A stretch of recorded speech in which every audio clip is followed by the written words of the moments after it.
quanto um ato escolar, né, um espaço escolar. Então, tudo isso me parece interessante para análise. Dentro dessa perspectiva, eu fico imaginando que aqui tem dois desafios, né?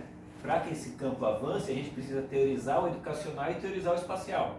A gente precisa construir o que a gente encontrou, sobretudo nas pesquisas em educação, o uso de conceitos e termos geográficos sem nenhum tipo de problematização.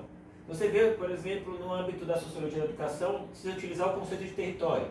Mas aí quando você vai a fundo, o território é tomado como o pano de fundo, ele não é teorizado enquanto uma categoria analítica, portanto mobilizada a partir de um conceito, vinculado a uma corrente teórico-metodológica, ele é tomado como esse pano de fundo. Então, muitas vezes se estuda o efeito território sobre o desempenho educacional. E aí o efeito território me parece que é esta coisa de um território que já está pronto, que ele não foi produzido socialmente, que ele inclusive não é produzido pela própria política educacional.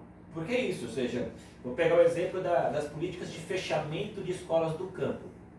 Essa é uma política de esvaziamento territorial, intencionalmente. Então, a política educacional modifica radicalmente aquele espaço produzido.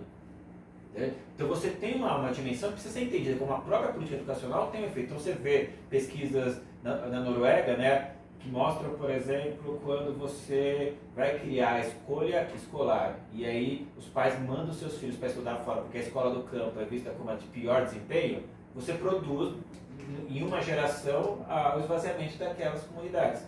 Então, porque aquela comunidade não vê perspectiva de ficar ali. Mas se você vai no Paraná, ou seja, o Paraná teve um fechamento de escolas absurdas. A Catuta estudou isso, alguns orientadores da Catuta, que mostra exatamente uma política educacional produzindo o efeito sobre a produção do espaço, e aí dentro dessas, inclusive, sociabilidades que estão na vinculação da produção do espaço. Então, a necessidade de teorizar sobre o que é o educacional e sobre o que é o espacial vai nos colocar num desafio epistemológico que eu considero importante. Não dá para a gente avançar nesse campo se a gente não tomar cuidado. O que a gente está nomeando como território escolar, ou como a gente está nomeando como lugar, ou como escala, ou mesmo como espaço escolar, né? Ao ler a tese no final, eu diria que eu acho que a gente precisa produzir, desde a geografia, uma teoria do espaço escolar. É interessante